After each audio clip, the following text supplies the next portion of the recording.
성경 보겠습니다. 스바냐 3장 1절입니다. 스바냐 3장 1절입니다.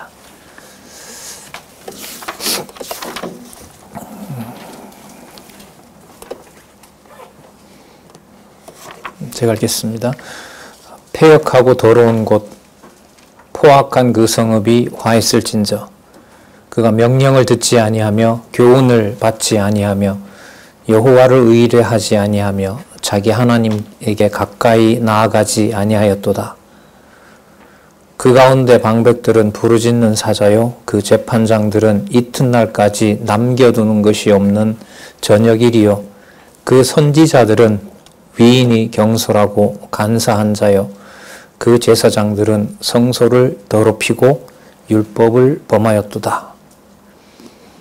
그 중에 거하신 여호와는 의로우사 불의를 행치 아니하시고 아침마다 간단없이 자기의 공의를 나타내시거늘 불의한 자는 수치를 알지 못하는도다. 스바냐 3장 1절부터 5절까지 읽었습니다. 우리 교재는 성경강론 12권 6577쪽에 스바냐 3장 정리된 분부터 보도록 하겠습니다.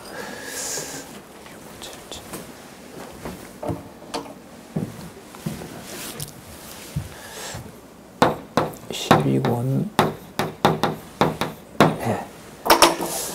여기 개론을 잠시 살펴보도록 하겠습니다. 지금 이 본문의 1절부터 5절까지를 읽어드렸습니다. 이 3장에 무슨 내용이 나오냐면 유다의 회복에 대한 예언이 나옵니다.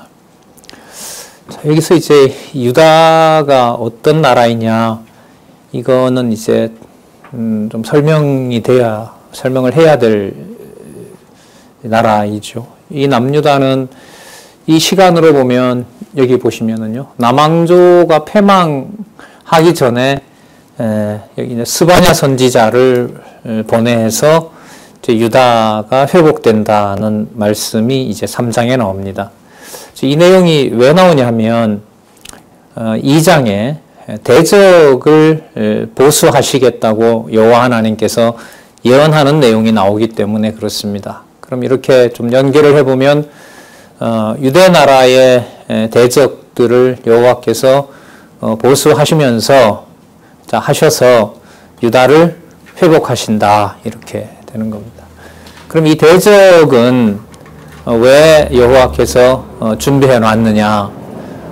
여호와께서는 전능하신 분이니까요. 대적보다가 분명히 이제 대적을 통치하시는 분이죠. 대적을 사용하기도 하는 분입니다. 바로 유다를 징계하기 위해서 그렇게 하는 겁니다. 자, 그러면 유다를 징계하기 위해서 대적들로 하여금 보수하게 하시고, 자, 그것은 유다를 멸망시키려는 것이 아니라 바로 회복하게 하신다는 겁니다. 자, 그런데 이렇게 보시면 이제 유다와 관련된 내용처럼 보이지만 이 하바국을 보면 이 갈대아에 대한 보수 예언이 나오고요, 나홈을 보면 아수르에 대한 보수 예언이 나옵니다. 중요한 것은 아수르와 갈대아의, 아수르는 아수르 제국인 거고요, 당시가 지금 아수르 제국이 지배할 때입니다. 이 시기가. 자, 이 아수르 제국을 갈대아, 바벨론 제국이죠. 바벨론 제국이 침범하면서 남쪽 유다를 치게 됩니다. 유다 나라를 정복하죠. 20년에 걸쳐서 아주 잔인하게 정복을 합니다. 그 정복하는 목적이 뭐냐면 바로 유다의 회복이라는 겁니다. 여기서 우리가 하나만 또 생각을 하면 아수르든 갈대아든 전부 이방 대적들인데, 이방 대적들에게 여호와 하나님을 알려준다는 것이 중요한 사안입니다. 이제 아담에게 약속했던 자손 땅 통치 언약, 자손 땅 통치 언약의 그 적용 범위가 여호와께서 자손과 그 다음에 땅과 그 다음에 진짜 통치자가 되신다는 것을 이방에게도 알려주는 내용이 이 유다가 기존에 우리가 일반적으로 말하는 그런 유다의 의미와는 다른 겁니다. 이 유다는 뭐와 관계가 되어 있냐면, '바로 이방과 관계된 유다입니다.' 자, 2장 1절부터 5절까지 읽겠습니다. '이스라엘아, 너는 내 이름을 알고 내 이름을 여기까지 살펴볼 거고요. 이 살펴보는 동안 여기 적지는 않았습니다만 우리가 지나왔던 제3절 전제사 회복 시대 예언하고 이 부분을 물론 이제 설명을 드리면서 또 강조를 하겠습니다만은 이 스바냐 3장에 나타난 유다 회복이 바로 나움, 학개, 스가랴, 말라기 성전 회복과 성전 제사 회복에 뭐가 된다? 배경 내지 근거가 된다. 자, 그 근거는 바로 이방 백성들이 성전에서 여호와의 이름을 부를 수 있고 또 이방인이 살고 있는 땅도 여호와께서 여호와 이름을 부르는 땅으로 허락을 해주시고 또한 여호와께서 통치자가 되신다는 사실을 이방에도 알려주므로 여호와를 경외하는 여호와의 성전이 예루살렘에서부터 그 성전에 버금가는 그 성전과 같은 급의 바로 여호와를 경외하는 일이 이방에도 일어난다는 것에 대한 뭐가 된다? 배경이 된다. 이렇게 돼야 이제 연결이 되는 거거든요. 이걸 살펴보고 이제 호세아에서부터 미가까지 북왕조 패망 시대에 대한 예언을 이제 살펴볼까 합니다. 그래서 오늘 호세아 내용까지 지나서 이제 요엘, 아모스까지 갈 수 있을지는 모르겠습니다만 흘러가는 흐름을 좀 말씀을 드리면 자, 여기에서 우리가 뭘 살펴봤냐 하면 여호와 하나님을 경외하는 대상이 이방에도 들어있다. 그런 이방을 포함하는 유다 회복에 대해서 살펴봤기 때문에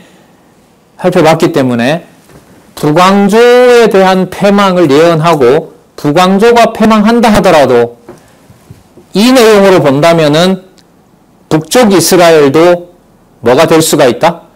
유다가 회복될 때 돌아오는 백성이 된다는 거죠. 백성이 된다. 자, 그럼 북왕조 패망 시대라는 말은 북쪽 왕조가 곧 이제 패망을 합니다. 아수르 제국에 의해서 이제 패망을 하거든요. 그 패망이 여호와 하나님의 작정하신 섭리대로 된다는 사실을 여기서 알려주는 거죠. 그래서 여기서 보시면은 패망과 당장 뭐가 나오죠? 회복이 나와요. 호세아서가 1장에서부터 뭐 장으로 보면 14장까지 되어 있는데 1장에서 벌써 뭘 얘기를 하시냐면 북왕조 패망과 전체 회복인데 벌써 회복을 얘기를 하고 있는 겁니다. 그러면은 북쪽 이스라엘의 멸망이라고 하는 것이 이미 뭘 가지고 있다? 그 북쪽 이스라엘에도 회복이 이미 약속되어 있다는 거죠. 이 당시가 한 640년으로 본다면은요, 640년으로 본다면은 540년, 그러니까 100여 년 후에 남쪽 유다가 회복될 때 북쪽 이스라엘도 같이 뭐 한다? 회복된다는 약속이니까요. 100여 년 전의 약속대로 그대로 이루어진다고 보시면 되죠. 자, 그렇기 때문에 이 회복을 전제로 북왕조에 대한 패망을 보는 겁니다. 그러면 회복을 가지고 패망을 본다는 말은 패망시키는 것이 이제 망했구나라는 말을 할 수가 없어요. 그걸 여호와께서 당신의 이름을 넣기 위해서, 당신의 이름을 깨닫게 하기 위해서 그 패망할 때는 어떤 것도 건질 수가 없단 말이죠. 그러면 그 패망하는 과정에서 견디다 보면 회복이 온다. 이거로는 우리 중심의 생각이 돼요. 그럼 이 회복을 얘기하고 패망을 섭리하시는 이유는 뭐냐면 패망할 때 이 패망의 과정이 회복으로 가는 과정도 맞지만 이 패망도 누가 섭리하신다는 거죠? 여호와께서 하신다는 거죠. 그 패망이 나쁜 거잖아요. 나라가 망하는 것만큼 또 뭐 예를 들면 가정이 망하는 것만큼 또 사랑하는 사람이 살고 있는 어떤 그 사회가 망하는 것만큼 그 폭삭 망하는 거죠. 그것보다가 더 나쁜 게 어디 있습니까? 그런데 이게 뭘 앞세웠다는 말이죠? 회복을 앞세웠다는 얘기죠. 그러면 목적이 이제 기독교에서는 이런 말씀의 구조를 왜 설명을 해 주시느냐? 여호와 하나님의 존재를 패망에서도 잊지 않고 기억나게 한다는 거죠. 그래서 이게 너무너무 놀라운 겁니다. 이게 선지서의 아주 중요한 특징이 되거든요. 그러니까 북쪽 이스라엘을 치고 남쪽 유다를 치고 또 계속해서 그리스도가 오실 때까지 여러 제국들이 택한 백성들을 이제 환란을 당하게 하는 거죠. 눈에 봤을 때. 그런데 그게 누가 해 가시는 일이라는 겁니까? 여호와께서 살아계신 증거가 된다는 것을 이 선지서에서 확증을 해주고 있는 거죠.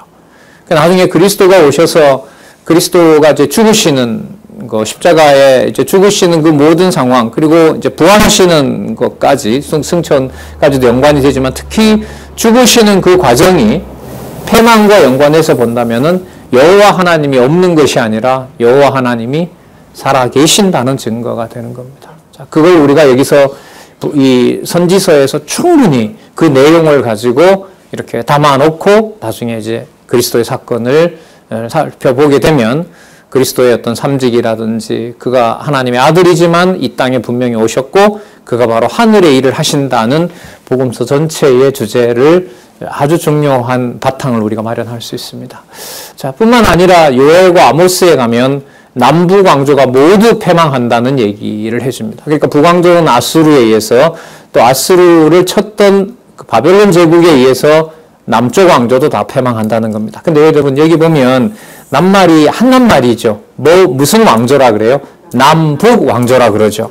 여러분 이 남북 왕조라는 게 나라를 떨어뜨리는 게 아니라 뭐 하는 거예요? 붙이는 거예요. 이게 회복에 있어서 매우 중요하고요. 나중에 전제사 회복 시대에 가서 성전 제사를 드리는 자가 남쪽 유다뿐만이 아니라 누구도 들어간다? 북도 들어갈 뿐만 아니라 이방도 들어간다는 겁니다.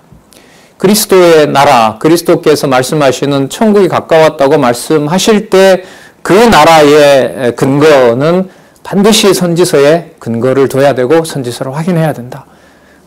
이 통일성을 하나도 놓치지 않고 확인하는 것이 매우 중요합니다. 그러니까 좀 저 역시도 아직 그렇게는 안 되는데요. 뭐 그렇게 좀 하고 싶기도 합니다. 여러분들도 마찬가지일 텐데 선지서 어떤 부분을 펴서 묻더라도 그러니까 내가 스스로 펴보고 그 선지서 내용을 딱 봤을 때 그 모든 내용이 그리스도를 통하여 이루어지는 복음서의 모든 내용하고 일단 일치되는 이게 이 약속이 이렇게 이루어지는구나 라고 할 만큼 성경에 대해서 좀 충분히 공부하셨으면 좋겠고요. 저도 물론입니다. 그 바탕 위에 성경에 의한 성취로 가면 그 교회가 뭐 예루살렘 어디에 세워졌다, 유다에 세워졌다, 어디 안디옥에 세워졌다, 빌립보에 세워졌다, 로마에 세워졌다라는 그 현장에 매이는 것이 아니라 바로 어디에 속한 일로? 하늘에 속한 일이라는 것으로 하나님의 말씀을 글자로 보는 것이 아니라 거기에 담긴 의미를 통하여 영원하신 하나님의 나라, 창세전 바로 그 차원까지 성경의 통일성과 함께 갈 수가 있는 거죠. 그런데 이제 저도 공부하면서 이렇게 느끼지만은 그런 내용들이 파편적이면은 올라갈 수가 없어요. 올라갈 수가 없어요. 그러니까 풍부하게 진리의 말씀에 대한 어떤 진짜 1.1회까지라도 다 이렇게 간직하고 싶은 게 좀 절실합니다. 뭐 다른 의도가 아니라 이 전체를 볼 수 있는 바로 그 토대를 위해서라도 자, 이 간단한 말이지만 남북왕조를 설명하려면 적어도 우리 사무엘 하 통일왕국 시작이 되잖아요. 남쪽 북쪽이 다 하나로 통일된 사건은 사무엘 하에 나오거든요. 다윗에 의해서. 그럼 그때서부터 시작해서 열왕기상하, 역대기상하, 에스라, 느헤미야, 에스더에 나타난 남왕조, 북왕조에 대한 그 통일시키겠다는 여호와의 약속들을 우리가 이해를 해야 이 개념도 짧은 내용이지만 요엘 한 장이죠. 여기 보시면 남왕조 패망고 회복 예언 이렇게 나온단 말이죠. 요엘 한 1장만 되어 있거든요. 여기에 담겨 있는 의미를 알게 되고요. 그 다음에 남왕조 패망과 함께 북왕조 패망과 회복 예언이 나옵니다. 남왕조 패망을 먼저 얘기를 하면은요. 시간적으로 보면 북왕조가 패망을 먼저 하잖아요. 그러면 남왕조 패망을 하고 북왕조 패망을 얘기를 하게 되면은요, 어떤 효과가 있냐면, 남왕조가 패망한다고 했던 근거가 뭐가 되냐, 증거가 뭐가 되냐 하면, 북왕조가 패망하는 게 돼요. 그러니까 북왕조가 패망하는 걸 보면, 반드시 뭐도 패망한다? 남왕조도 패망한다. 그래서 누구의 약속대로 이루어진다? 여호와의 약속대로 이루어지고, 여호와께서 회복을 준비하시는데, 자손이든지 땅이든지 그 다음에 통치자로 여호와 하나님께서 자손과 땅을 육적인 것으로부터 벗어나서 여호와 하나님이 원하시는 나라를 지금 만들 준비를 다 해놓으신다. 그렇게 되면 제3절인 성전과 성전 제사 회복이라고 하는 것이 누구 범위를 넘어선다? 남쪽, 북쪽이라는 그 인종과 혈통과 땅을 넘어서게 되고, 그러면 그리스도가 오셔서 이 땅에서 나사렛에서 주로 생활하셨다고 하지만은 그분이 바로 만왕의 왕으로 오셨다는 요한계시록 17장 14절이죠. 요한계시록 그 의미분석 성경 개론의 요절이 되잖아요. 그 내용하고 연결이 되는 겁니다. 자, 그 다음에 오바댜에서부터 미가까지는 당장 나오네요. 이렇게 뭐가 나오죠? 열방이 나오는 거죠. 열방이 들어오잖아요. 그러니까 북쪽 이스라엘의 멸망에서부터 이 소선지서는 바로 그 열방과 또 뭐라 그러죠? 선민. 이게 자, 여기서는 남북이 갈라지지 않죠.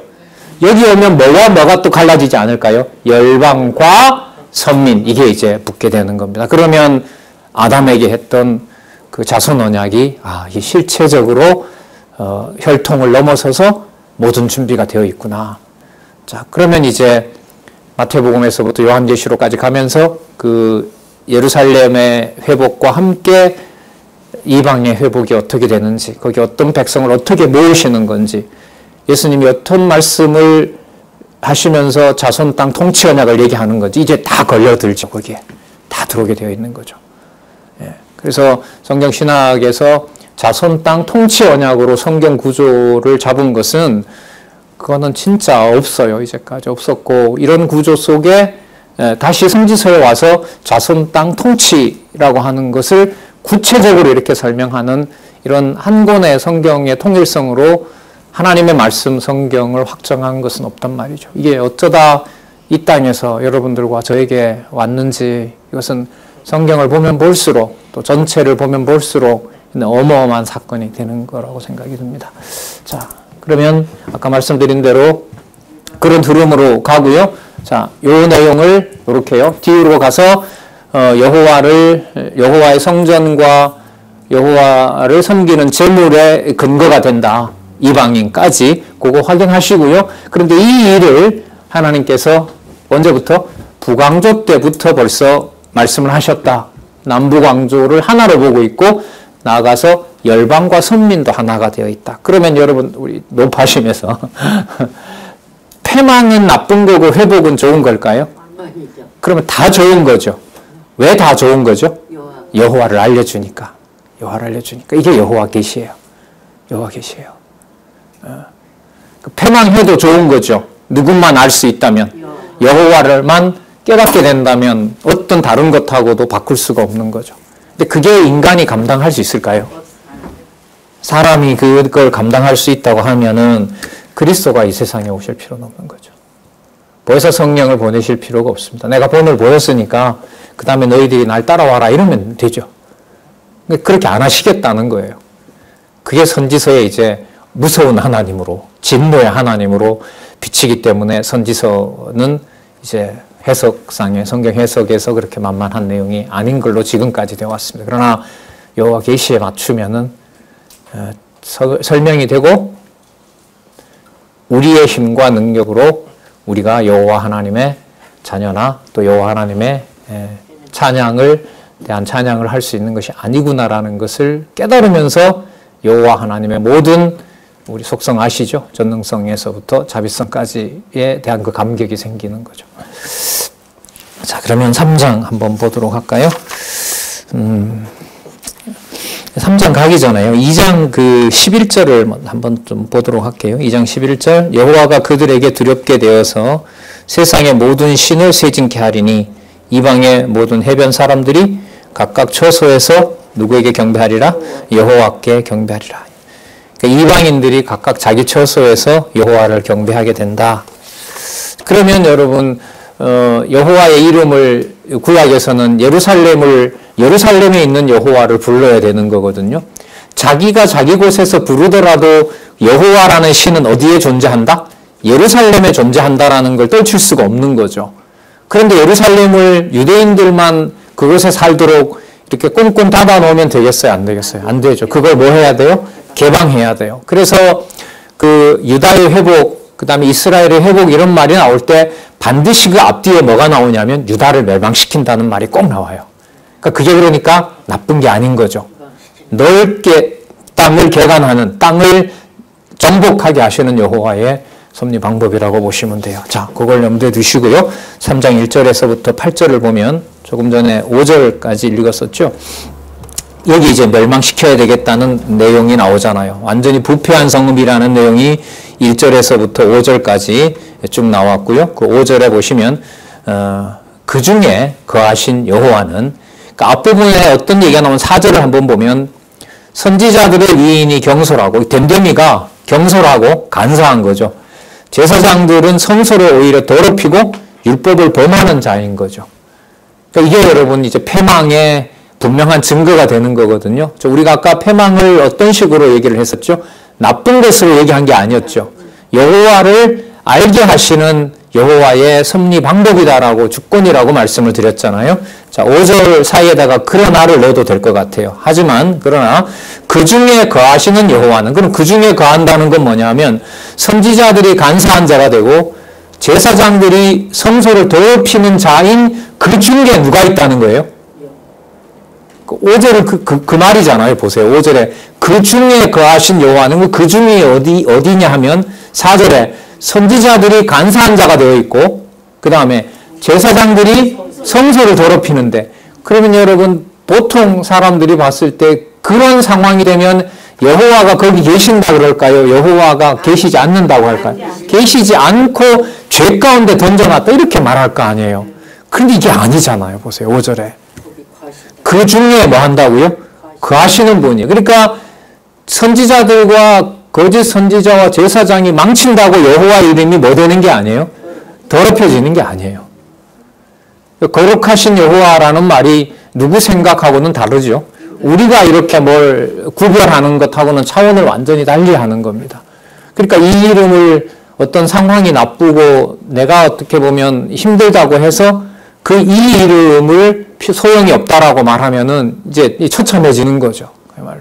그러니까 이걸 붙잡아주고 이걸 이제 생각나도록 성령께서 이제 주관해 주시고 또한 주관해 주시기를 간절히 기도하는 거죠. 우리가 할 수밖에 없는 거죠. 이 이름을 여호와께서 또 기억나게 하신다고 했으니까요. 자, 여호와는 뭐라고 하시냐면 의롭다라는 거죠. 불의가 판을 치는 그곳이 여호와가 뭐 한 곳이다? 의로운 곳이 되는 거고요. 불의를 행치 아니하고 아침마다 간단 없이 쉬지 않고 누구의 공의를 나타내신다? 자기의 공의, 여호와의 공의를 나타내시는 겁니다. 그 여호와의 공의라는 말은요, 여호와에 대한 그 존재의 여지가 전혀 보이지 않는 상황에서 귀하게 나오는 말이 뭐냐면 여호와의 공의예요.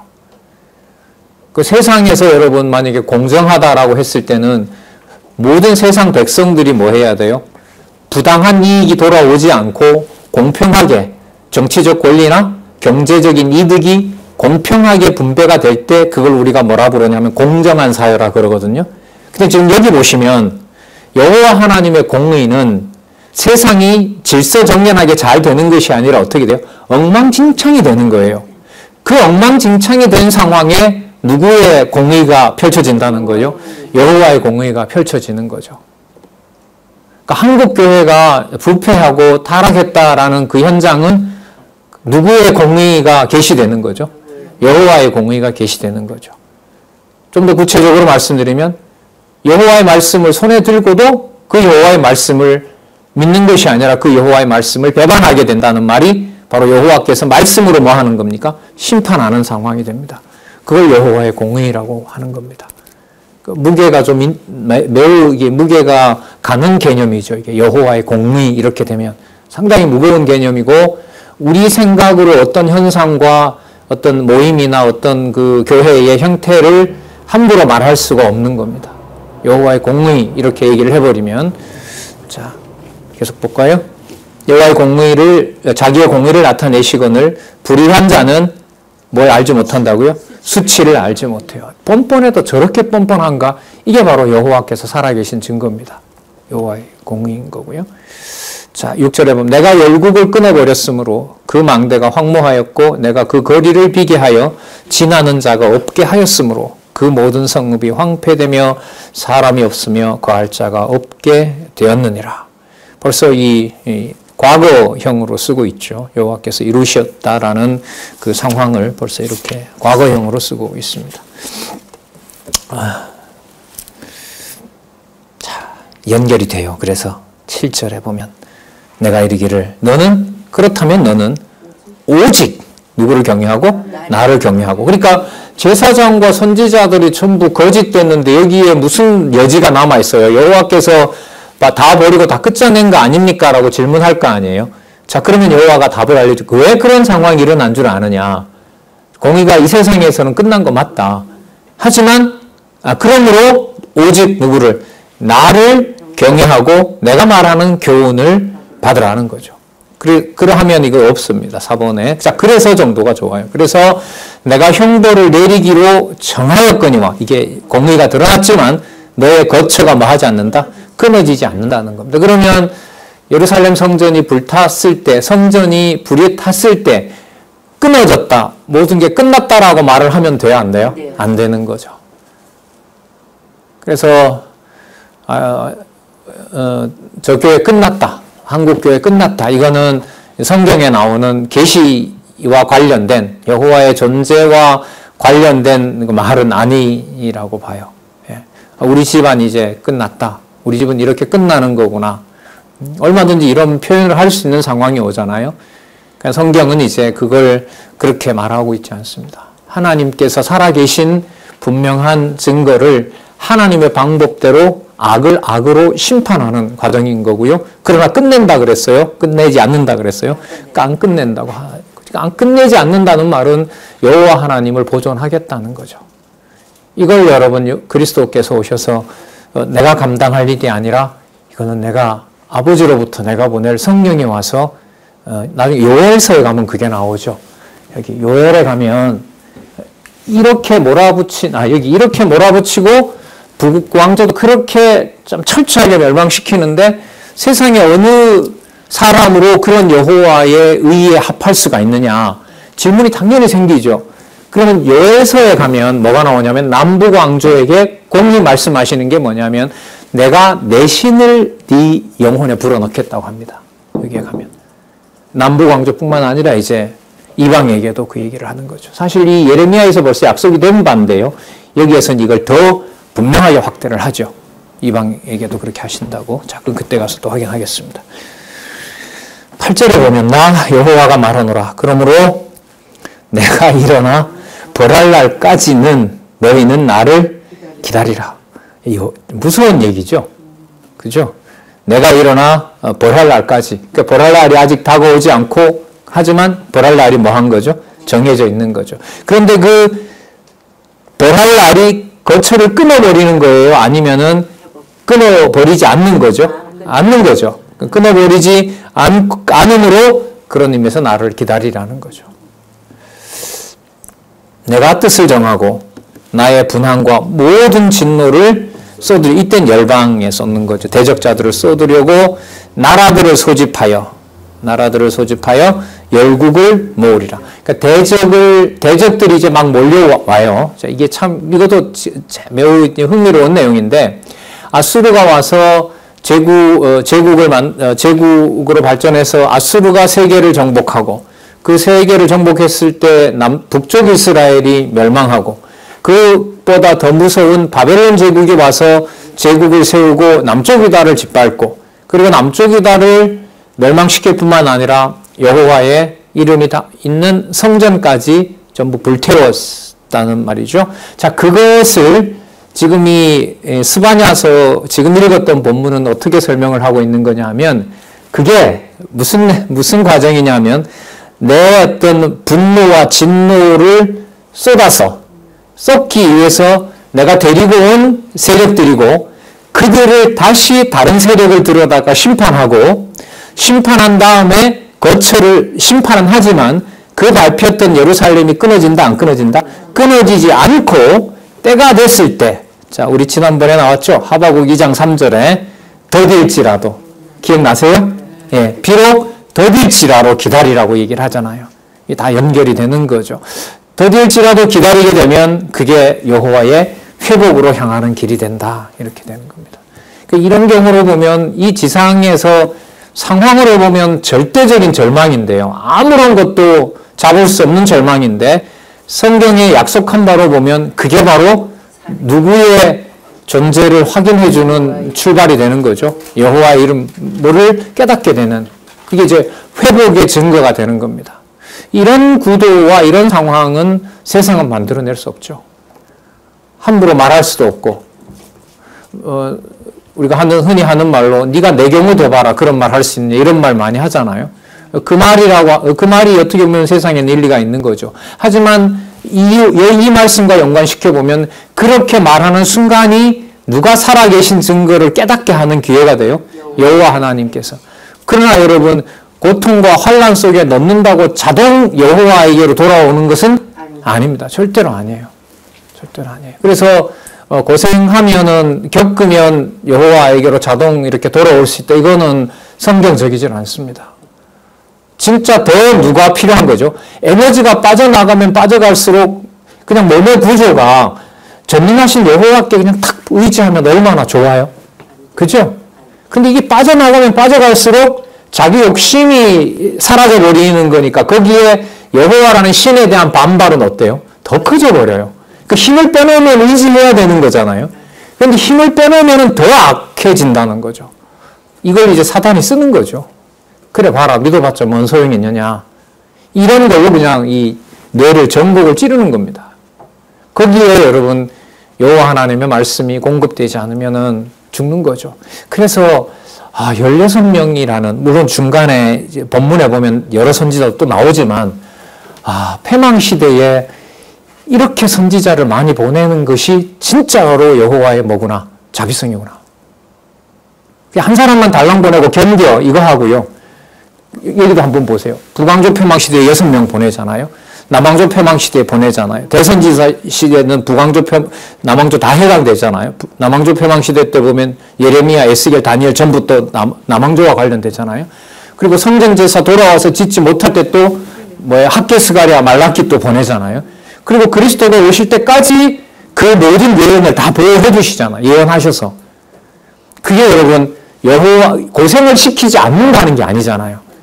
그 환난 속에 진노와 하나님의 우리가 보았을 때 하나님이 진노하신 그 무서움을 쏟아낼 때 거기에 누구의 이름을 반드시 기억나게 하시겠다는 거죠. 여호와의 이름을 기억나게 하시겠다는 거죠. 여러분 16명의 선지자보다가 더 위대한 항상 있는 선지자로 그리스도가 약속하신 성령께서 오셔서 기록하게 하셨고 항상 그 말씀을 가까이에 두고 보게 하신다는 것이 이 선지자들의 예언 시대와 비교하면 우리 시대는 너무너무 영광스러운 시대인 거죠. 모르겠습니다. 앞으로 시간이 지나서 이 성경신학에 이렇게 같이 거듭해서 많은 시간 동안 공부하고 거기에 성경신학 총서가 완간이 되고 성경 권위와 관련된 곳곳에 여러 소식들이 문헌이나 영상으로 남았을 때 한 100년, 200년 지났을 때 이 시기와 같은 시대가 될까? 아니면 이런 시대도 있었냐? 이런 시대도 있었냐라고 할 것인지 참 궁금할 때가 많아요. 그 무슨 뜻이냐면 이런 역사적인 풍요로운 시대가 없었거든요. 여러분 들으셨죠? 엊그제 원로 강의도 여러분 들으셨잖아요. 선진국이래요. 유엔에서 회의를 해서 54년 만에 회의했다 그랬죠? 54년 만에 왜 회의를 했느냐? 한국이라는 나라가 선진국이라는 걸 세계에다가 공식적으로 알리기 위해서. 그런 역사가 없었죠. 중국은 그렇게 해달라고 했는데도 안 넣어주잖아요. 한국을 그 K라는 말이 붙어버리게 되면 모든 걸 다 덮어버리는 거예요. K-팝이랑 그뿐만 아니라 앞에 K, 그리고 어떤 형제가 그래요. 그러면 성경신학은 K-신학이냐? 나 공감한다, 그 말에. 한다. 그래서 여러분, 이 공부를 하라 말라, 이 말은 우리들한테 좀 소모적이에요, 이제는. 예. 여러분, 그 선진국이라고 됐는데 나는 후진국으로 살래, 이런 사람이 있어요? 그건 그야말로 정신이 나간 사람들 아니에요. 예. 그 모든 것들이 이 여호와의 존재를 더욱 확증하게 하시는 것하고 무관하지 않다는 것은 여러분들도 아실 겁니다. 자, 그러면 여러분 이 열방을 전부 없앨까요? 이제까지 맥락이나 다음에 나오는 학개스가랴 말라기나 또 조금 전에 잠시 말씀드렸던 북왕조 폐망 시대 얘기나 열방을 몰살시킬까요? 아니면 열방의 남은 자를 데려와야 될까요? 데려와야죠. 그건 약속이니까요. 그 내용이 그 다음에 나와요. 한번 볼까요? 자, 3장 9절에서부터 20절 제목이 벌써 나오죠? 열방의 회심과 6580페이지 한번 보세요. 열방의 회심과 예루살렘이 회복되어, 자, 그럼 누가 같이 회복돼요? 열방과 예루살렘이 같이 회복이 돼요.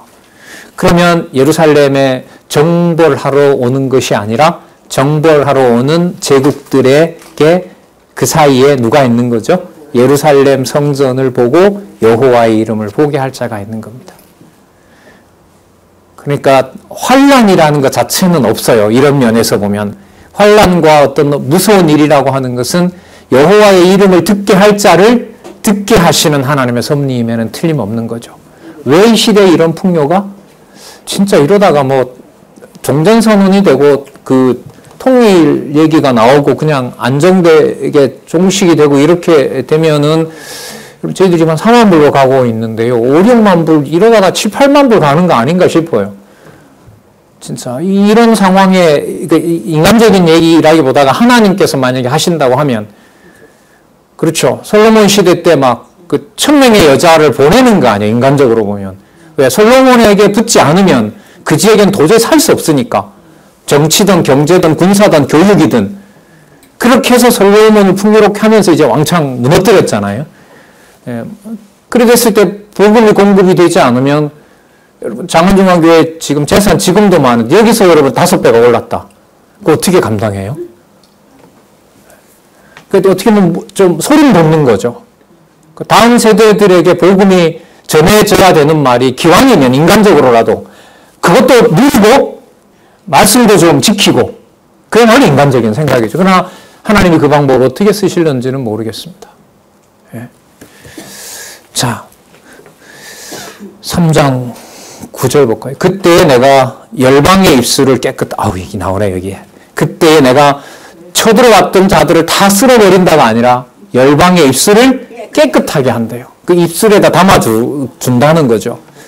그들로 다 나 여호와의 이름을 부르며 일심으로 섬기게 하리니 내게 구하는 백성들 곧 내가 흩은 자의 딸이 구스 하스 건너편에서 예물을 가지고 와서 내게 드릴지라. 이건 붙잡혀간 유다가 돌아온다는 거고요. 자, 그날에 내가 내게 범죄한 모든 행위를 인하여 수치를 당하지 아니할 것은 그때 그 다음 보세요.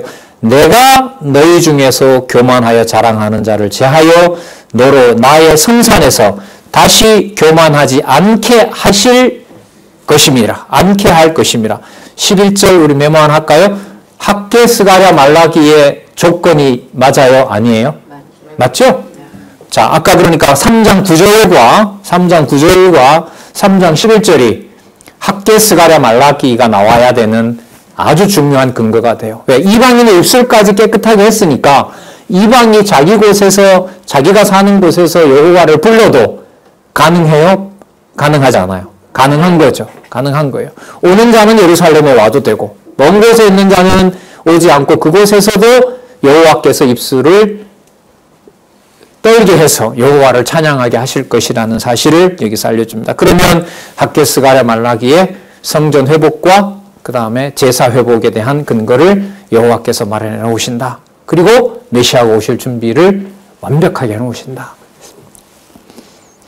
중요한 내용이죠. 12절에 보면 내가 권고하고 가난한 백성을 너희 중에 남겨두리니 그들이 여호와의 이름을 의탁하여 보호를 받을지라. 13절 보세요. 이스라엘의 남은 자는 악을 행치 아니하며. 여러분 여기서 이스라엘은 남과 북 중에 어딜까요? 아니면 남북을 다 말하는 걸까요? 그리고 누구도 들어오는 이스라엘일까요? 아까 3장 9절에 나왔으니까 열방도 들어오는, 그러니까 다 하나가 되어 있는 거죠. 그러면 또 뭐로 넘어가요? 아, 그래서 학개스가랴 말라기 이렇게 되는 겁니다.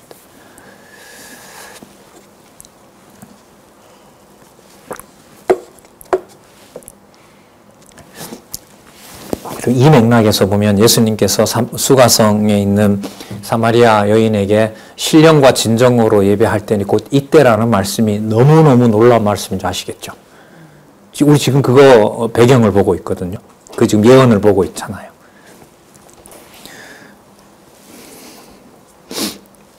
(13절) 이스라엘의 남은 자는 악을 행치 아니하며 거짓을 말하지 아니하며 입에 괴율한 혀가 없으며 누구나 놀라게 할 자가 없으리라. 그래서 여러분 평화, 샬롬, 누워서 평안한 곳, 안전한 곳, 그게 여러분 샬롬이잖아요.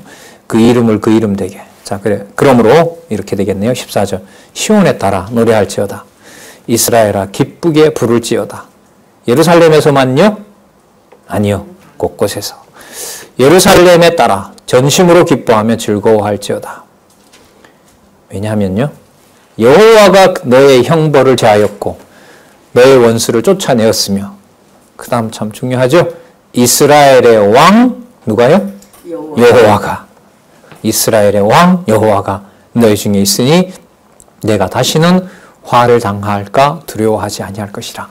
여러분 아직 이 스바냐는 아수르가 바벨론을 치고 아수르를 바벨론이 치고 바벨론이 승리해서 남쪽 유다를 아직 점령하지도 않았어요. 그런데 이미 나중에 바벨론 제국이 무너지고 여러 나라들이 여호와의 그 성전 돕는 일을 고레스가 같이 하라고 하잖아요. 그 일까지 지금 가 있는 거죠. 그럼 640년이면 한 100여 년 후의 약속을 여기서 이미 완전히 이루어진 것처럼 말씀을 하고 있는 겁니다. 창세전에 정해져 있을 뿐만 아니라 미래의 일도 지금 여기에서 깨닫게 하는 거죠. 그러니까 미래를 가보지도 않았는데 여기에서 확신을 준다는 말은 이거는 기독교밖에 가능하지 않습니다. 안 그렇습니까? 이런 구도가 어떻게 가능해요? 미래의 일을 이미 확정 지어놓고 오늘의 그 미래의 일을 여러분 찬양한다라는 게 이게 사람이 할 수 있는 일이 아니잖아요. 이 구도거든요. 지금 이 선지서는. 그래서 말씀드린 것처럼 이사야서 같이 많은 내용들은 66장의 방식으로 그야말로 패망과 회복이라고 하는 것을 깨닫게 하시는가 하면은요. 요에서 같이 단 한 장의 내용이지만 또한 그 내용 속에 패망과 회복을 다 담아줘요. 하물며 한 절 내에서도 뭐가 같이 있죠? 패망과 회복이 같이 있는 거죠. 그러면 무슨 뜻일까요? 한순간이나 시간의 어떤 한 시간이나 우주 역사 전체 시간이나 늘려놓으나 좁혀놓으나 누가 존재한다는 것을 확정할 수 있어요? 여호와께서 존재한다는 사실을 확정할 수 있죠. 좋은 일일 때만 그렇고 나에게 나쁜 일일 때는 여호와가 없고 그게 아니란 말이죠. 근데 그게 그럼 절로 와지느냐? 그냥 내가 듣기만 하면은 그 절로 그게 다 자리를 잡게 하느냐? 그렇지가 않다는 얘기죠. 그 성령께서 1.1핵이라도 여호와 하나님의 권위의 말씀으로 보존해 가신다는 말씀은 바로 우리 어떤 사주백체 수천 개의 수억 개의 그 조직 세포들까지 여호와 하나님을 찬양하는 도구로 만들어내겠다는 것이 약속 아니겠습니까? 관절과 골수를 다 찔러 쪼갠다고 했으니까요. 쉽게 말하면 수술하는 거 아니에요, 그죠? 그걸 다른 거로 다 바꿔놓는다고 실체적인 백성으로 바꿔놓는다는 약속이니까 그 준비를 여기서 이렇게 하고 있습니다. 여호와께서 왕이 되셨어요. 자. 그리고 그걸 여호와께서 얼마나 좋아하시는지 나오죠. 16절 그날에 사람이 예루살렘에게 이르기를 두려워하지 말라. 시온아 내 손을 떨어뜨리지 말라. 그러니까 이방이 짓밟고 지나가도 이방인들이 뭐라 그러냐면 우리도 아는데 너희들이 뭘 그렇게 불안해하느냐. 그러니까 이 말이죠. 밟힐 만큼 밟혀라. 그게 여호와께서 이방에게도 여호와를 열어주는 방법이고 너랑 나랑 이제는 여호와를 함께 부를 수 있도록 하는 과정이기 때문에 그 망한다고 하지 마라. 좀 기다려라. 더딜지라도 기다리라고 약속하지 않았느냐. 이렇게 이방인들이 뭐 한다는 거예요? 위로한다는 거예요. 이방인들이. 우리 지금 한국의 많은 선교사들이 예루살렘을 위로하고 있잖아요. 당신에게 복음의 빚을 갚으러 왔다고 가는 분들도 계시고요. 예. 17절 너희 하나님 여호와가 너희 가운데 계시니 망할 때도 계실까요? 안 계실까요? 계시죠. 이게 더 이상 이 선지서에서는 문제가 되면 안 되는 거죠. 이제 확증의 확증을 우리가 했잖아요. 너희 하나님 여호와가 너희 가운데 계시니 그는 구원을 베푸시는 전능자라. 전능자라. 그러니까 철저하게 패망해 가는 것이 여호와 하나님께서 준비해 놓은 여호와를 알게 하시는 자기 백성으로 끌어내는 구원의 확증을 섭리하시는 바로 구원자라는 것을 계시하고 있는 겁니다. 우리 구원이라면 어쨌든 안 좋은 데서 좋은 걸로 이렇게 바꿔놓는 걸 얘기를 하는데 여기서는 여러분 좋은 곳으로 데려가는 게 아니에요. 지금 어디 속에다 놓고 얘기해요? 바벨론이 짓밟고 페르시아가 짓밟고 헬라가 아니면 로마가 그 예루살렘을 밟는 과정이 바로 여호와 하나님이 함께 하시는 과정이고 거기에 여호와의 집이 여호와께서 왕이 되셔서 통치한다는 사실을 여기서 약속해주고 있죠. 자, 그는 구원을 베푸신 전능자시라. 그가 너로 인하여 기쁨을 이기지 못하여 밟히고 밟혀도 기쁜 거예요. 내 백성이라는 사실에 대해서는 본인 증거가 아니라는 거죠. 그는 이기지 못하여 하시며 너를 잠잠히 사랑하시며 너로 인하여 즐거이 부르며 기뻐하시리라 하리라. 3장 9절부터 본다면은 누구도 함께하는 이방도 함께하는 그 입술에서 여호와가 떠나지 않게 되는 민족이라는 거죠. 그래서 18절이 이렇게 나오죠. 내가 대회로 인하여 근심하는 자를 모으라. 그러니까 이때 대회는 뭐냐면 유월절부터 시작해서 오순절, 맥추절이라 그러죠. 그 다음에 장막절, 이런 여러 안식일, 그 다음에 많은 절기들이 있잖아요. 그 많은 절기들이 누구를 섬기는 절기인 거죠. 그런데 이방이 지키고 있으니까 이방에게 끌려갔기 때문에 그 절기를 지킬 수가 있어요, 없어요? 없다는 거죠. 그런데 여호와께서 뭐라고 하시냐면 그 대회를 지키지 못하여 근심하는 자를 내가 다 모아서 그 대회를 내가 다 지켜주게 하겠다는 거예요.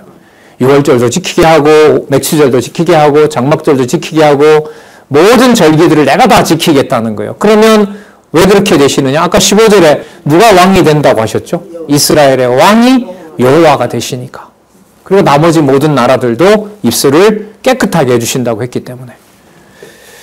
자, 얼마나 이방인인 우리들이 이 복음을 듣도록 하기 위해서 이렇게 완벽한 준비를 하시는지 진짜 복음이에요, 이게. 이게 우리가 무관한 그런 사건이 아니죠, 이게. 19절 볼까요? 그때에 내가 너를 괴롭게 하는 자를 다 벌하고 저는 자를 구원하며 쫓겨난 자를 모으며 보세요. 온 세상에서 수욕받는 자로 칭찬과 명성을 얻게 하리라. 야, 진짜 유대인 될 만하네 라는 것이죠. 뭐 아래 있지만은 제국의 종로로 타고 있지만 그 다음에 명성은요 다르게 생각하시면 안 되고 우리가 말하는 명성이 아니에요. 여호와의 이름이 있는 곳, 이게 명성입니다. 명성은 이름이라는 뜻이고 샘족할 때 샘이 무슨 뜻이냐면 이름이거든요. 여호와의 이름을 찬양한다 그랬잖아요. 여호와의 이름이 샘족 중심으로 이어진다는 거죠. 여기서 그러면 명성은 뭐냐면 야, 쟤들 뛰어나다 이게 아니에요. 아, 여호와의 이름이 저렇게 임하는구나 저 나라에는. 그걸 이방인들도 보게 된다는 거예요. 아, 장안중앙교회가 진리로 누구가 명령하지 않아도 일이 되는 거구나. 요즘 보면 과거에는 우리 원로께서만 그런 말씀들을 좀 많이 하셨는데 요즘은 동역자들이나 다른 분들도 그래요. 되네 이런 말이에요. 조직이 있지 않고 교회에 어떤 정관이나 규약이 없어도 돌아가네. 이게 되는구나. 교육에서부터 재정에서부터 운영까지 그렇게 말씀하시는 이 동역자들도 있어요. 놀랐대요. 자기 봐도 놀라는 면이 많대요. 예. 여호와의 이름이 명성을 얻게 하시려고 하신다는 거요. 내가 그때 너희를 이끌고 그때 너희를 모을지라. 계속 내가라고 나오죠. 자, 그럼 내가 너희 목전에서 너희 사로잡힘을 돌이킬 때에 너희로 자 또 나오죠. 천하 만민 중에서 명성, 여기 이름이에요. 그럼 이때 이름이 누구 이름일까요? 유다라는 나라를 보면서 누구 이름이 붙어요? 여호와 이름이 딱 붙는 거죠. 장안중앙교회와 기지협의 소수교회 몇 명이 함께하는 교회를 보면서 진리가 저기에 있구나라는 것을 확증하게 해주세요. 우리가요? 여호와께서 하세요. 그렇게 사세요. 그러니까 몇 명 모이시는 곳에서도 혼자 진리 공부하신다고 하는 분들도 함부로 생각하시지 말았으면 좋겠어요. 진리를 진중하게 몇 시간이라도 살펴보는 그 자리보다가 더 권위 있는 자리는 없습니다. 그래서 계속 의존했기 때문에 아쉬움이 많았는데